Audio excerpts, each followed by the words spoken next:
It's time to get nerdy, y'all. A little bit of gaming history for you. Something relevant in gaming and discuss our opinions on it. Should we kick it out of here, or should we kick-start it? This is the part where you, the listeners, try to stump the hosts. I'm not a lawyer. I just play one on a podcast. Ladies and gentlemen, lads and lasses of all ages, welcome to the show. It is Monday, November the 3rd, 2025, and it is time to get nerdy. Welcome to episode 357 of Two Nerds in a Pod, the nerdiest gaming podcast in the multiverse. I am one of your hosts, Mac, and I am joined by my co-host, my friend, pal, and confidant, but we all know him as Mr. Nice Guy 425. And to anyone new to the show, we're going to take you through news, history, trivia, lawsuits, and everything in between as it relates to our favorite art form, that is video games. But first, Mr. Nice Guy, it's been a week. We got to catch up. Anything interesting happened this last week? I can't imagine. Dude, Halloween happened, right? Halloween. And so that was fun. Yeah. So did the trick-or-treating thing, several times with the family. Yes. But I would say one of the highlights of Halloween, Mac, you know that I'm a tactical laser tag fan. I love me some tactical. Did you go tactical laser tagging in costume? I did not. That would be interesting. But no, what I did do, though, is I went with a friend, and actually a few other friends ended up being there, and we did tactical laser tag on Halloween, and they had a zombie night, and it was awesome. So a bunch of the employees dressed up like zombies. They had a whole setup where we went through a story mode of like a post-apocalyptic world. We had our guns. The zombies, some of them had guns, right, just to make it more interesting because there were like 40 players and like 14 zombies, so they had to have some type of advantage. Sure. And like everything in between each round was like a new section of the story. It was kind of like doing a D&D campaign in laser tag minus the dice.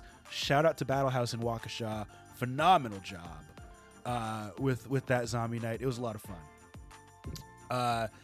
And then Saturday, we actually had a birthday party for one of my sons, also at Battle House. So I got some more laser tag in there and had a really, really good time. Super competitive rounds. It was a lot of fun. A few buddies were in the house as well who I didn't know were going to be there. So it was just a fun weekend, Mac. Lots of laser tag. How about you, man? What's new? I had an interesting weekend. It kind of almost went off the rails, but then got back on the rails. But I want to focus on the positives. And the positives was that I got to be a part of the Cool House for Halloween. Tell me more. I went to go visit my brother-in-law and sister-in-law, hang out with my nephews, and they all went trick-or-treating, and I got to man the fort and to give out candy, right? And thankfully, we were the Cool House. In addition to having full-sized candy bars, in addition to the fun-sized ones, we had a lot of full-sized to give out. We also made hot wassail. You know what wassail is, right? I do. I absolutely do, yeah. Yeah, there's a whole Christmas song about it. You would not believe the number of people in this neighborhood that did not know what wassail was, which just blew my mind. But either way, we had hot wassail for the adults and candy for the kids. And which led to, I think, some people being like, oh, for the adults, huh? Has it got a little, drink in it? And it was just like, no, but you can bring your own. It's for the adults because it's boiling hot. But anyway, it was a good time. It was a cold night, warm drinks, warm people, the kind of neighborhood night you love to see. Nice. That's what I love to hear, Mac. And on that note, I say we do what we do best. And we hop right up in that gaming news, my friend. What do you think about that? Absolutely. You know me, I'm out of the loop. Mr. Nice Guy, what is new in Vigigaming? Dude, there's so much. And we're going to talk about it. Welcome to episode 357 of Two Nerds in a Pod, nerdiest video game podcast in the galaxy. Mac, first story comes from GameSpot.com. Written by Eddie Macic. Here is what Eddie writes about GTA 6. It remains to be seen what price Rockstar Games will charge for the eagerly awaited Grand Theft Auto 6. But some are speculating that it could be $80, $90, or even $100. Nothing is confirmed right now, but GTA 5 actor Jay Clates, who played Lester, has now said he believes GTA 6 warrants a $100 price tag due to the content it's expected to offer. Quote, these games take so long to make, years and years and years, and it's not like they've just been hanging out chilling and then started doing the work last year. They finished GTA 5 and then started GTA 6 more or less immediately thereafter, he told The Escapist. This stuff takes forever, and as we saw with GTA 5, the game will come out and there will be other versions. There will be downloadable content. It will be online. You're almost buying multiple games when you buy the one. Clates said there is also a case to be made for making GTA 6 priced at a level where it can be more accessible, but if it is $100, that would make sense to him. Mac, I would love to hear your thoughts on this because we've talked about the idea of inflation bumping games up to $70 and our thoughts on that, but does he have a valid point here when we talk about the amount of time that it takes to make the game and when we talk about the amount of content that is offered? And to give you some additional context, GTA 5 launched in 2013, single-player game. A little bit afterwards, GTA Online came out, no additional cost. GTA Online still going strong with free content constantly. So does he have a point? Maybe. I have this sort of love-hate relationship with the whole system underpinning video games and the structure. Obviously, we know you can't make a video game without any money. You need time to be able to, make things, to not work a normal 9 to 5, to put stuff out there, and to make the art happen. Obviously, a lot of companies, game publishers, can give you that money up front so that you can fund the creation of a game, and then they reap the benefits of the sales. What bothers me a lot, especially about the inclination for the rising price of video games, because as we know, people will blame inflation for any time they want to increase a price, whether or not that has anything to do with inflation at all. We saw that on full display over the past 4 years. But I would feel a lot better about paying more for my video games if I knew that the people who actually were putting in the work were getting more money. If video game publishers had, revenue sharing agreements with the actual developers, if there were more bonuses. We heard about some of those bonuses, like Crafton not wanting to pay up bonuses to the, to the Subnautica people, but we hear very, very little about the actual money that goes to the people who put in the work. I'm of two minds, nice guy. I mean, I want the art to exist. I want the art to get made. Do I think this is worth $100? I mean, only time will tell. I would feel a lot more comfortable with the proposition of the increasing price of games if I knew that more of that money was going to the people who actually did the work. So this is such a huge issue. I know, right? And it's impossible to disentangle. Because you didn't really answer the question. Like, does he have a point or does he not? I never answer the question. That's my brand. That's true. It is your brand. So here's my thoughts. Yes, the game is absolutely worth $100. Okay. The idea that you could have gotten GTA 5 back in 2013 and still be playing it today, granted, you would have had to probably upgrade to a new console version, right? Because it's gone from PS3 and 360 to the generations after that. You'd have to have upgraded, but you would have gotten so much content out of it that you would have gotten absolutely $100 worth. Look at a World of Warcraft where they're charging, $12.99 to $15 a month just to be able to play the game, right? Is that game putting out more content than GTA, and is the content even included in that monthly subscription? It's interesting to think about, right? GTA Online doesn't have a monthly subscription that is required to play it. I believe they do have an optional tier. But the idea of getting the next GTA that's going to have as much or more content than the one we just got for the next decade, absolutely worth $100. We talk about Kickstarters all the time. We talk about, are they charging enough? Are they asking enough to be able to justify the amount of work that they're going to have to put in to put the game out? And if Grand Theft Auto is just asking $60, $70 for a 10-year cycle, then they are not asking enough. They should be asking for more. Counterpoint, Mr. Nice Guy, nowhere have they committed to a 10-year cycle. And while it is highly unlikely, because Grand Theft Auto is indeed unquestionably one of the most popular and will probably continue to be one of the most successful franchises out there, there is no guarantee that Grand Theft Auto 6 will be a relevant title for 10 years. Now, oh, stop it. We could say the same thing for something like Skyrim. It has remained relevant well beyond when any of us thought it would still be relevant. Shout out. You're being ridiculous right now. You're being ridiculous. I'm always being ridiculous. It's my brand. What is it with me and brand today? I don't know. But point being is that even though we suspect it'll be ongoing and it will provide us a decade worth of entertainment, in the current environment, it is only fair to point out that there is no guarantee that it will be a decade of entertainment. We don't even know if it'll be 6 months worth of entertainment. We have seen other titles from, quadruple A titles that have disappeared in 6 months. So, just something to keep in mind. Yeah, that's not going to happen with Rockstar and with this brand. I agree with you. It would be sheer insanity if it did. But there is nothing to guarantee that it's there. And that's why I think you're right. There is a lot of reason to believe that it will be around for a long time. At launch, will it justify its, theoretical $100 price tag? We could go back and forth on this forever, but even just in the idea of them recouping the costs that they've already put in that sense, it's worth $100, right? He mentioned they started working on it shortly after GTA 5 released, so over 10 years ago. So yeah, I mean, just to recoup 10 years of work, $100 for the consumer, I don't think that that's unreasonable. And the quality and the polish that I could almost guarantee that we will get from this game, to me, is worth $100. So I disagree with you, and I agree with him that I think this is worth $100. The only counterpoint that I would make is that I don't think you get to charge $100 for a game if you're also going to have any type of microtransaction or digital currency in the game.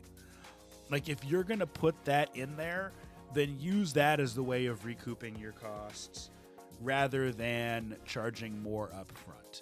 We know that console hardware manufacturers often take a loss on the hardware up front and know that they're going to recoup the profits on the back end with the sale of software, with the sale of accessories, with the sale of online memberships, PlayStation Plus, Xbox Game Pass, right?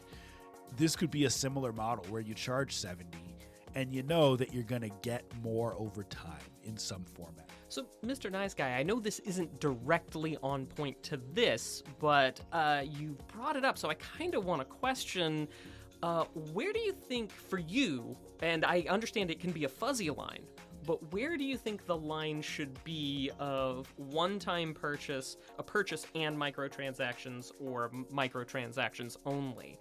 Where do you feel like those lines fall? What do you mean, where do I think the lines fall? I want to make sure I understand your question. Yeah. So you mentioned that you think at this price level, $100, $90, up in there, that there shouldn't be any microtransactions. You shouldn't have any digital currency involved. That maybe, is there a level in the middle where you're like, hey, $20 as a purchase and then some microtransactions, and then of course free $99 and all the microtransactions you want? Is there like a... That I don't know. You're a guy who's very thoughtful. I figured that you might have like a general, this is where I'd feel comfortable. Yeah, it's a case-by-case basis for sure, because... And it goes back to that idea of a Kickstarter, right? Like, if a Kickstarter is coming from someone who has never made a Kickstarter before, there's a certain amount of due diligence that they have to do and a certain amount of proof that they have to provide to justify the entry price. Rockstar has proven their point, right? They've proven it over years and years and years that they're going to put out good games and that they're going to be very, very content heavy. And they're going to be quality. I would say that a game that is charging less than $60, a Helldivers 2, an Arc Raiders, definitely wants to recoup the price on the back end by offering microtransactions and cosmetics and all those types of things. I also think a game as service, like a Monster Hunter or a Destiny 2 or a Rockstar game like Red Dead Redemption 2 or Grand Theft Auto, certainly microtransactions, very, very viable and very, very needed. because you are going to keep supporting it, and the cost of servers and the cost of people maintaining them all go into that, right? So in that sense, I think those are two of the criteria that would justify it. Okay. But Mac, do you have any other thoughts? Because we talked about this for a long time. It's a podcast episode in itself. That is true. Mr. Nice Guy, I'm just happy to be here. No, I think we're good. I think we're good if you've got other things you want to move on to. But I appreciate you, bringing this one up. I think it's important stuff to talk about. Yeah, for sure. All right. Well, Mac, let's talk about a little story from PC Gamer that came out recently. Doom designer, and this is written by Ted Litchfield. I'm just going to read the title. Doom designer Sandy Peterson alleges former Xbox boss Dan Matrick killed Ensemble Studios and its Halo MMO to protect his personal stock bonus. Don started as an EA hatchet man, so what would you expect, it says. I don't know if I even need to read the story now. But here's what it says. It says Doom-level designer Sandy Peterson has taken to X, formerly Twitter, to explain the closure of Ensemble Studios, where he worked in the 2000s. According to Peterson, Ensemble and its in-development Halo MMO were scuttled by Xbox boss Don Matrick to protect a short-term profit-based bonus he was eligible to receive. Quote, in 2008, Ensemble Studios started planning a gigantic MMO set in the Halo universe, said Peterson. We codenamed it Titan. It was to take place tens of thousands of years ago before the Halos were set off and destroyed all sentient life in the galaxy. Peterson was in charge of sketching out the setting, and it goes on and goes on and goes on.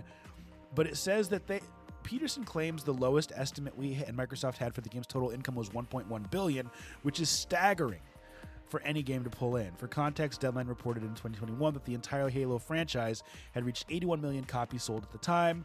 Back of the napkin math shows about a $5 billion profit there. Mac, the bottom line here is the idea that an individual could, and we don't know that this happened, shut a game down, potentially because they believe it's going to be too expensive, it's not going to be profitable enough, and it's going to get into the way of their stock bonus. I mean, what are your thoughts, especially with a franchise like Halo, someone stepping in for personal gain?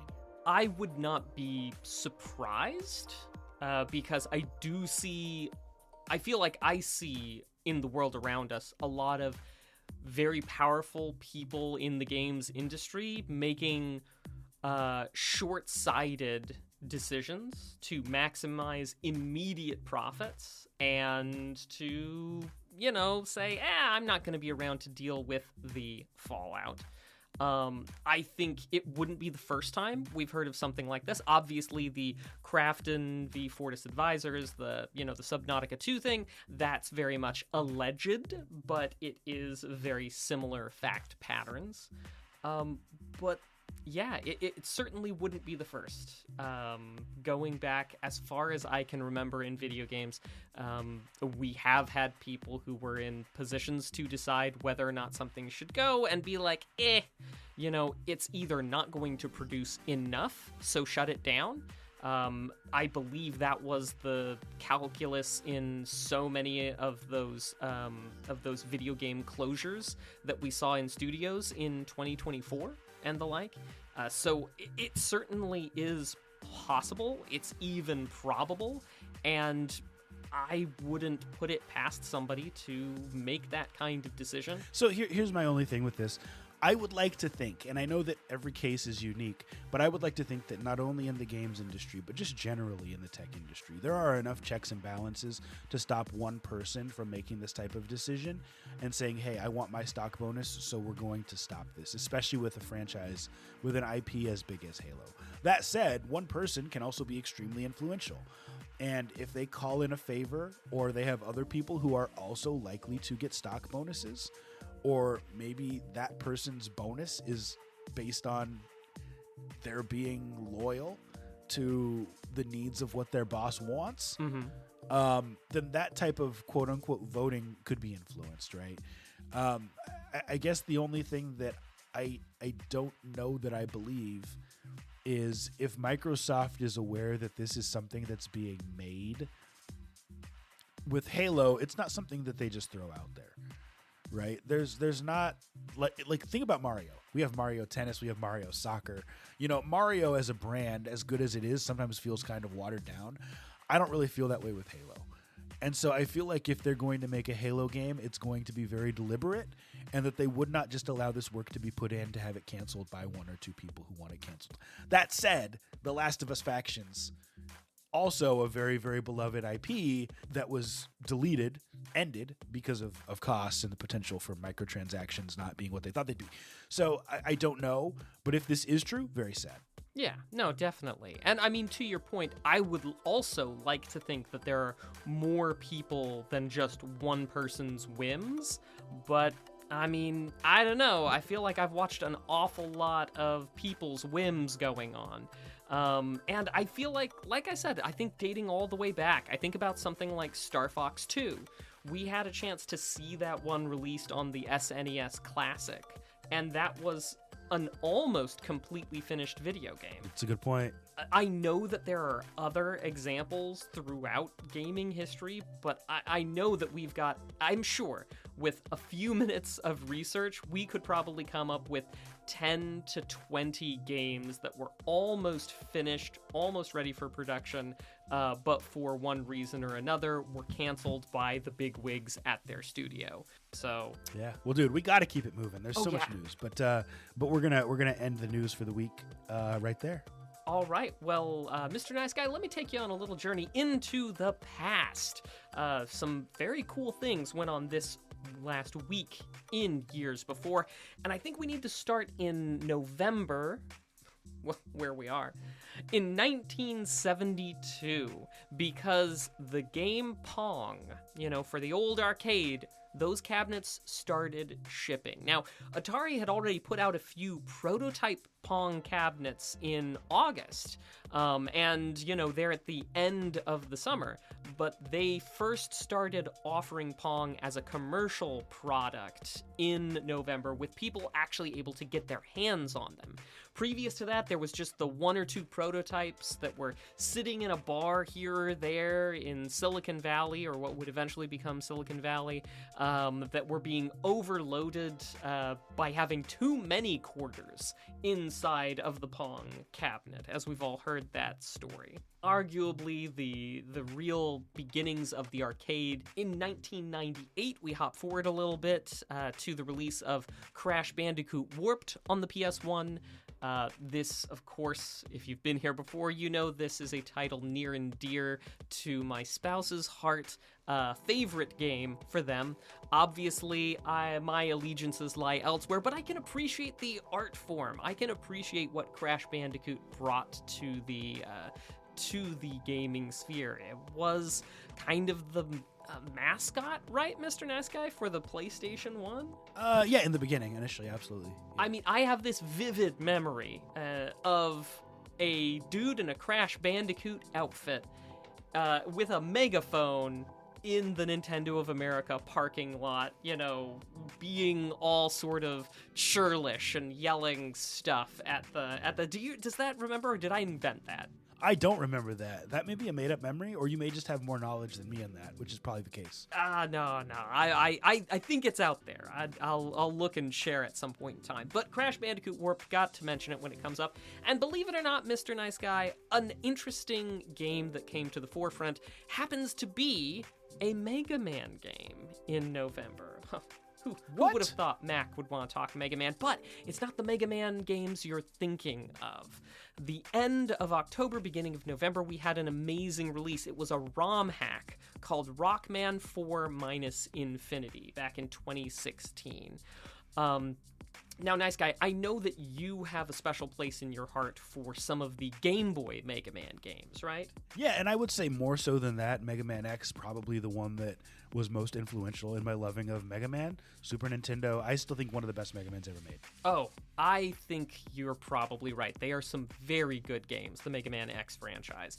But you know me, I'm very much into the classic side of things, and one thing that I really loved about Rockman 4 - Infinity is, in addition to it being a complete rework of the bosses and the AI, completely different levels, the bosses would go hyper mode at low health, and all their like weapons had very different things going on for them.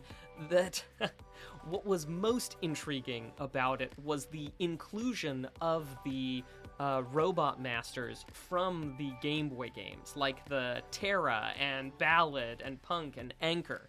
Those guys all made appearances in Rockman 4 Minus Infinity as mini-bosses in their own right. And while I do love classic Mega Man and my beloved Mega Man 2 first game, favorite game of all time, Rockman 4 Minus Infinity might objectively be a better game than Mega Man 2.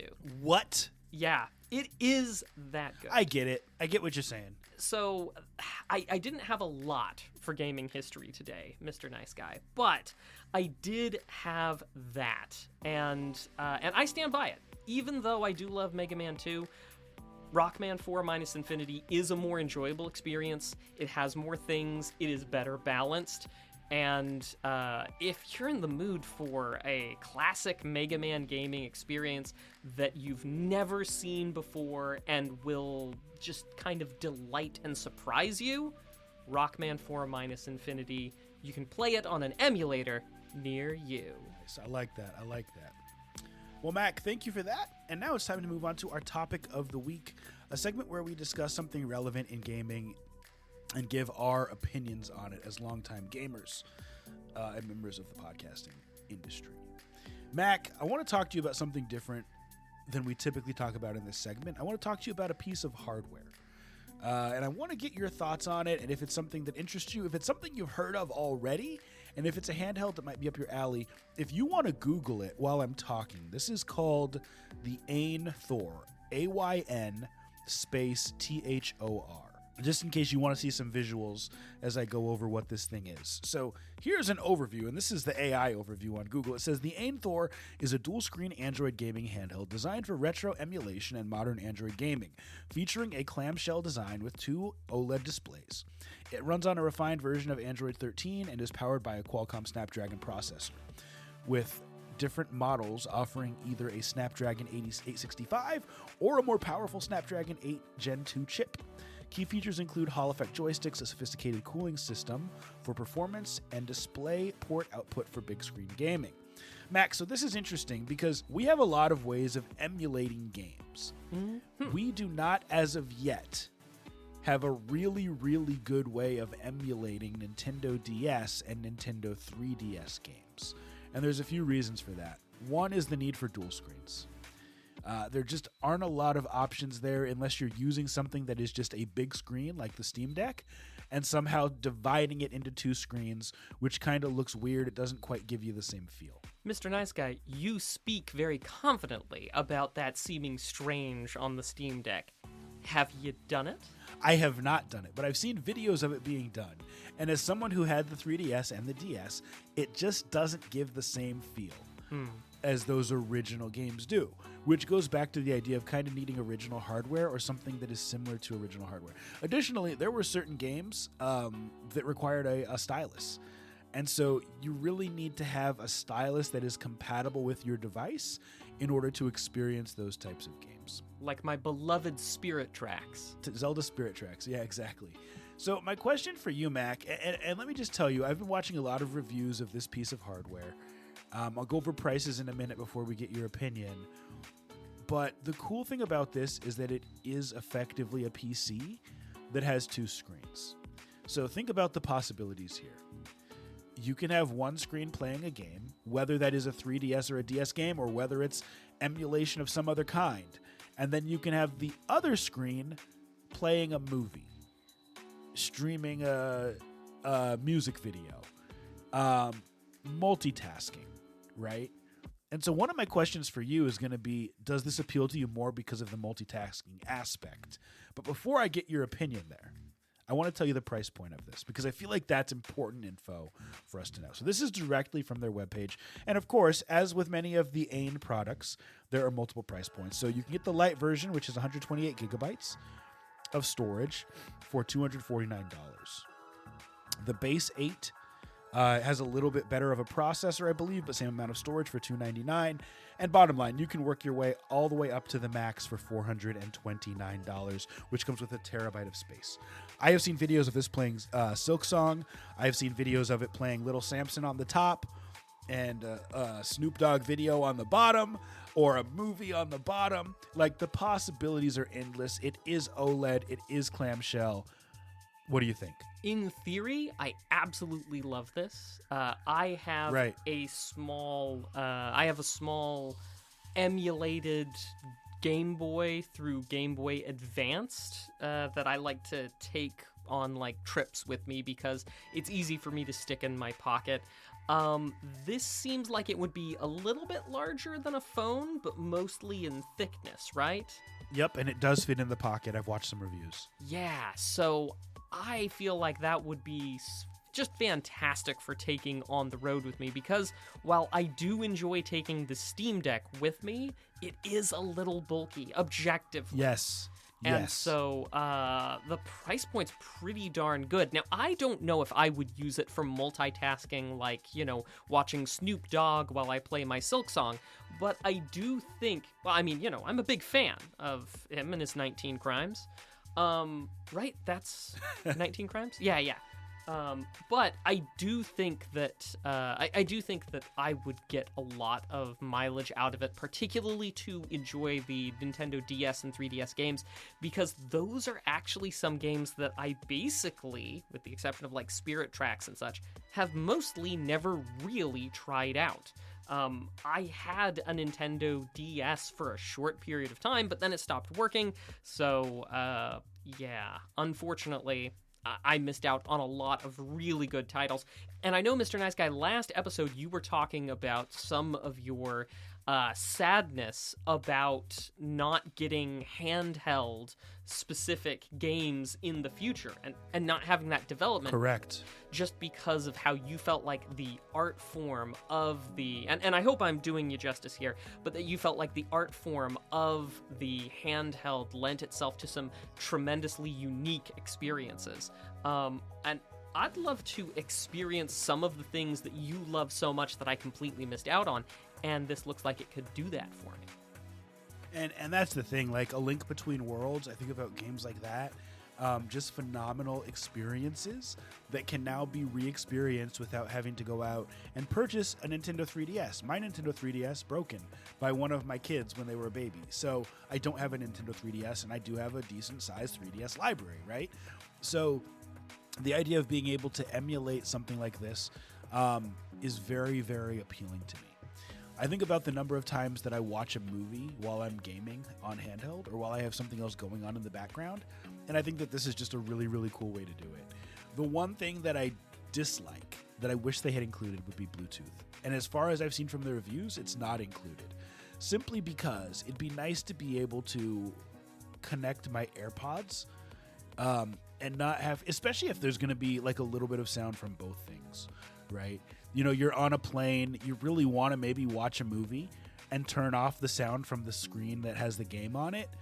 And so you actually really need to hear the movie or the show. But you can't because you're on a plane, right? My Steam Deck has Bluetooth, a lot of other things that I carry do. This doesn't. Mac, the idea of going out and buying a used 3DS, they're $300. This is right in that price range, right? You're serious? Used 3DSs are I'm $300? dead serious. I'm dead serious. The market has skyrocketed over the past couple years. It's wild. Ridiculous. Okay, yeah, this is a no-brainer if you want that experience. Cheaper than getting the genuine hardware. I mean, with what seems like. Now, you've watched a bunch of reviews. I have. So I'll take your word for it. But is it fair to say that it seems like it is a better experience than what you would get for your $300 at the secondhand store? Yeah, it is. I guess the only thing is if you're a purist, right, you'd want to have the 3DS. And I heard one reviewer say, don't go trade in your 3DS and buy this. Like, the 3DS, actually offers the 3D, which some people don't use. But this is not going to offer that 3D aspect, right? So you're not going to get that there.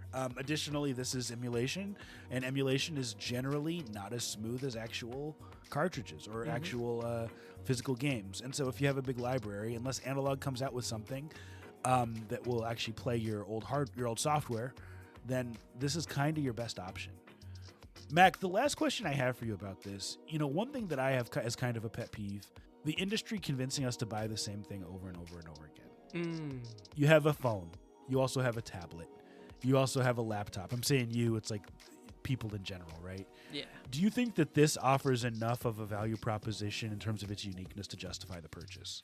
I would say yes.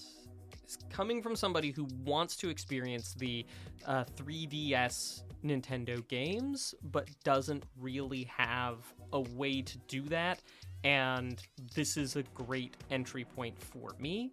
I think I will, after the show, spend some time looking at some reviews and checking it out, because I think for me it ticks a lot of boxes, and I'm not intimidated by the emulation side of things. And I know for some people that can be a bit intimidating. So, I mean, you have brought me a winner. Thank you.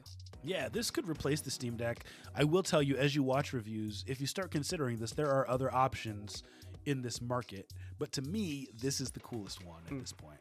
So, for the sake of time, I could talk about this thing all day. But go check it out. That has been our topic of the week. All right, well, now we turn to a crowdfunding project that's trying to get off the ground. You know, we call this Kick or Kickstart. I'm going to post a link to this project in the chat. Lam and I are going to take a look at it. Lam, for the first time ever, we're going to talk about the virtues, the vices, and then we'll say whether or not we think it should be kicked out of here or kick-started. And so I do need to begin by saying that this is a bring-your-own type of affair. This is a mod that will sit on top of, or inside of, a Lego Game Boy. It will take your Lego Game Boy and make it a fully functional, playable Game Boy.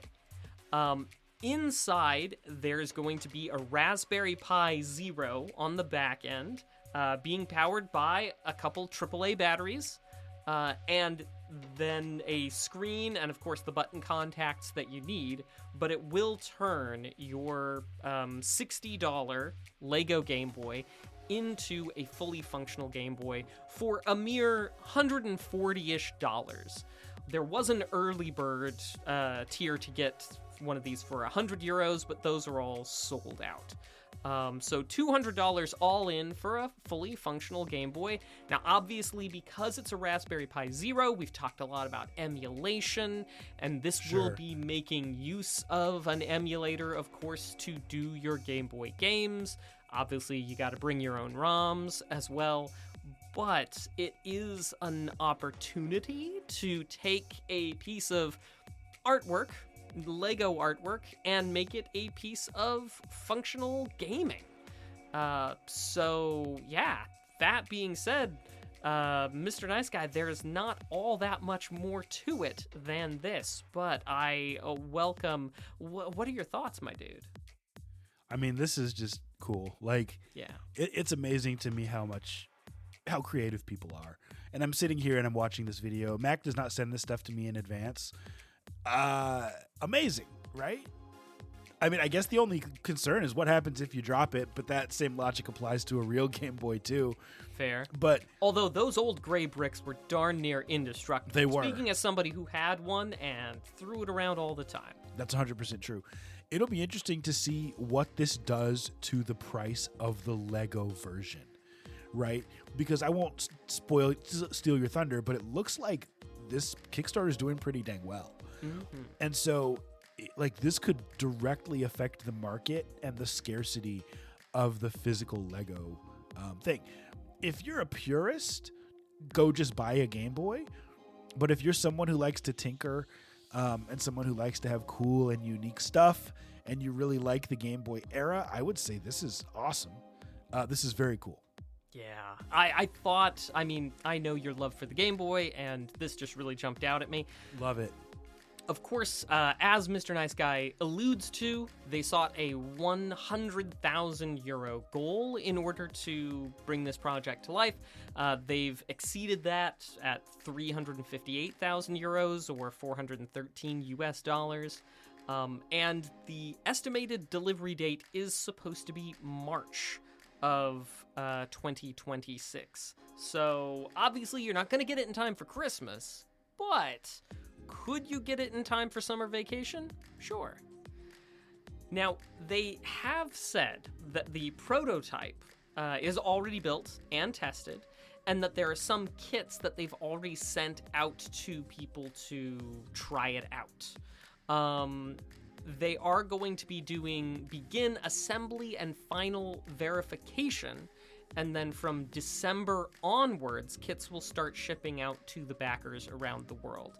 So you do have to put an estimated delivery date on a Kickstarter. And so the estimated delivery date of March 2026 sounds like, and I'm saying this in all fairness to them, it sounds like they are saying that they can have all of it delivered by March 2026, and that kits will start shipping in December, so that maybe some people will have it in time for a Christmas present or a New Year's present. So real quick, you said $140 for this, right? Yes, $140 for it and $60 for the kit, but that's the minimum, because just like with the Thor that you were showing off earlier, you can buy some, pay a bit more for some extra stuff. I believe some of the versions have a slightly more powerful Raspberry Pi in it, and I believe with more storage or some such, that sort of stuff. So the one thing that I feel obligated to point out, as someone who has a pretty good collection of Game Boy games at this point, and is kind of dialed into this segment, if you're really just looking for a way to play your games, there's so many other ways to do it that are less expensive or that are similar and maybe a little bit better. So the Analog Pocket, about $220. You could emulate on that and get something that's really, really cool and durable and plays your physical cartridges. This is for someone who really just wants something unique, right? And a lot of people apparently do. Yeah, absolutely. Now, I don't have the Game Boy Lego version, but I've got to admit, something this cool makes me intrigued. But yeah, me too. I think, especially if you're the type of person who already has one of those, I think we've got a few listeners that I would be willing to bet do, then this might be just the thing for you. Obviously, we wish everybody all the luck in the world.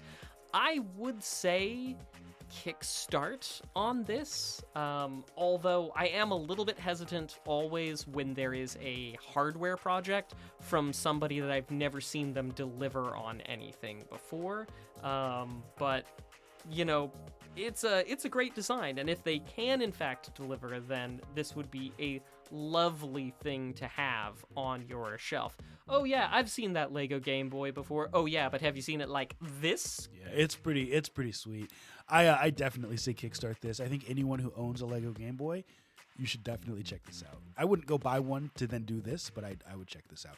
Mac, 5 minutes to assemble. That's what it said in the video. Yeah, I know. And I believe it. I might take it a little bit slower, do it in 10. Well, cool. Now it is time for Nerdflex. Woo! A segment where you, the viewers, try to stump the host. Sometimes you do, sometimes you don't. And Mac, we have our trusty test bank today with randomly generated video game questions. We use nothing but our noggins to try to answer these in our memory of video games, and we're going to start with one about Zelda. Here is the question. A doll of which Nintendo character can be won in the Crane game in Link's Awakening? A doll of which Nintendo character can be won in the Crane in Link's Awakening? Now, Mr. Nice Guy, I know Link's Awakening is your jam. I am 99% sure that I know the answer, and I'm 100% sure you know the answer. So you go first, since you're 99%. Okay, I believe it's Yoshi, right? I believe it is Yoshi, and it's interesting because I believe that there's a way that you can also be on the mountain with Yoshi at the end of the game, if I remember correctly. I could be wrong about that. I may be mixing that up with Nintendo 64, how you could get Yoshi on the roof. But I'm pretty sure there's a Yoshi Easter egg, no pun intended, also later in the game. But yeah, Yoshi, I believe, is the answer here. Let's see what it says. And it is indeed Yoshi. Love Nice. it. Love those little Easter eggs. Okay. Mac, this is a Pokemon question.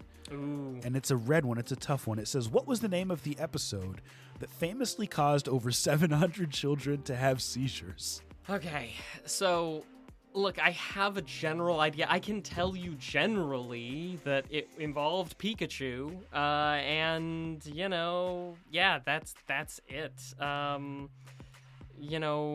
Rocket Troubles. Okay, that's my shot in the dark. But it's definitely going to be an episode title like that. But it's, from the I'm going to first say it was season. something like, Don't Peek at Pikachu. Huh. right? Like that, very corny. I'm sorry. No, I love it. You're a dad. You get to do dad jokes all day. I want to know how they know it was over 700 children. Uh, I mean, I guess maybe they knew there were at least 700, and they figured, well, there must be more. Yeah, I suspect it was probably as a result of I suspect it was journalists compiling how many people called in to the hospitals and such like that, or how many children were admitted that afternoon immediately after the episode. This was back before streaming, folks. This is back when it was 3 o'clock after school, 3:30, and you just watched the show. Hopefully with a bowl of sugary cereal. That's right. Mac, here's the name of the episode, Electric Soldier Porygon. So maybe it wasn't Pikachu. I mean, I guess every episode involves Pikachu. Yeah. But Electric Soldier Porygon. Interesting. Maybe I'm it gonna go was watch that Porygon. episode with my eyes half open. All right, Mac, here is the third one. This is a fun one. It's a special round. Name 3 games where you use a bow and arrows. All right. 3 games where you use a bow and arrows. This is easy. Let's just categorically, even though there are so many, let's just put Legend of Zelda as one, thing. All the Legends of Zeldas, you can almost use it. So fair. we'll just say one for that whole thing. Okay, and I'll say the Horizon games. So like Horizon Zero Dawn, Horizon Forbidden West. Those you use a bow and arrow. Yeah. Obviously, what's the one with Pit and your Kid Icarus. Yeah, Kid Icarus. That's the one. Definitely using a bow and arrow in that. Red Dead Redemption. Both of those, you're using a bow and arrow. You can go hunting. Nice. I'll say there is one of the unlockables, as I'm pretty sure in Resident Evil 5, Sheva gets a longbow at some point in time. So I think you've got a bow and arrow option in there. Nice. There's the game, and I can't remember it, but this is a VR game. And it's oh man, I'll have to look it up later, but it's the one where it's not the lab. It might be the lab, actually. Yeah, the lab. There's a mini game. It's made by Valve, and one of the mini games is you're doing a tower defense, and you're using a bow and arrow in virtual reality to shoot balloons, to shoot all the little soldiers that are coming at you. So that's another one. Yeah. There's got to be way more mainstream ones we're not thinking of. Oh, but I there are think we've come up tons. with And I mean, we'll call it there because I think we definitely, Yep. managed to muster some. Rolf points out the whole Elder Scrolls franchise. Great point. How did we forget that? Really, almost any medieval setting game is going to have bow and arrow as an option as well. So. Yeah. Age of Empires, 100%. So the 3 that it lists here on the back are Thief, Legend of Zelda, and Fable.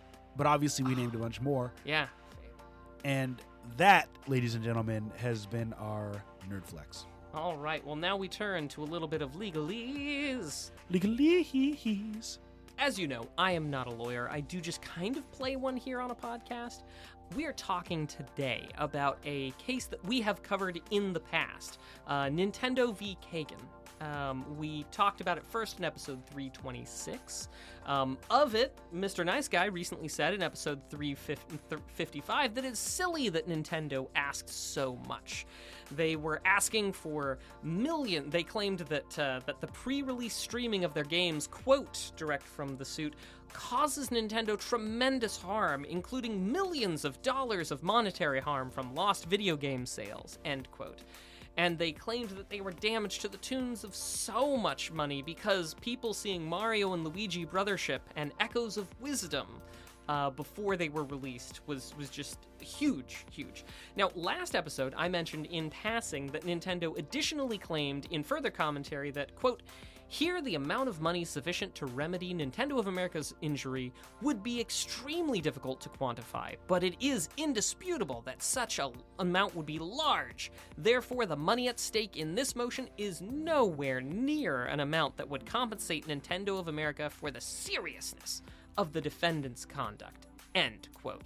So, of course, shame on all the haters for suggesting Nintendo doesn't deserve every single dollar. Like me? Like you, Mr. Nice Guy. And dollars is what they are going to get because we have a judgment. You see, Kagan never showed up to court, never bothered to muster a defense, and therefore lost his case. It's called a default judgment, and it's what happens when you don't participate or show up. And so Nintendo, for all their injuries, gets a cool 17.5 $10,000. $10,000 for all the alleged pirating and $7,500 for all the alleged trafficking in DRM circumvention, and a court order for Kagan to stop streaming Nintendo games and for sharing Nintendo hacks. Now, we did talk about this in greater depth in episode 326, which was a bit more than a year ago, and I still stand by our commentary in the legalese of that episode. But you might be asking, oh my gosh, Mac, Nintendo has won this suit.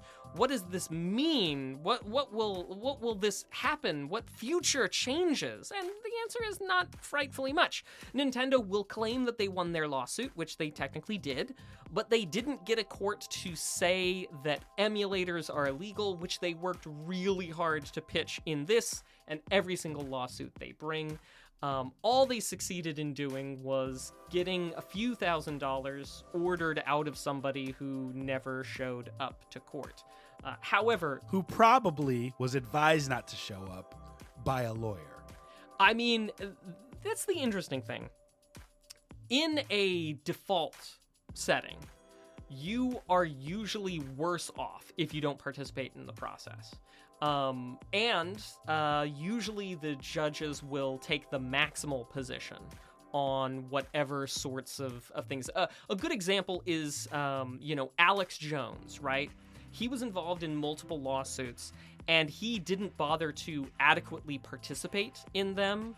He didn't ever turn over the information that was requested by the other side, so he got default judgments against him in those suits, saying, okay, to the jury, which of course there was no jury in this particular case, but the instruction to the jury was, hey, you can read, because he opted not to participate, that any information that he would have turned over would have been maximally damaging to him. So you can infer that he is dead to rights on all counts. And that's the kind of, if you choose not to participate in the system and, even, try and make a defense for your actions, usually it goes worse. I read the fact that they asked for hundreds of thousands, millions of dollars, and they got $17,000, from Nintendo.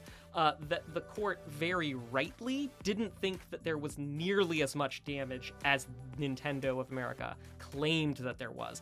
Even to the point that when the other dude doesn't even show up, that they're like, yeah, okay, we'll give you some money, but you're gonna get 5% of what you asked for instead of even close to that.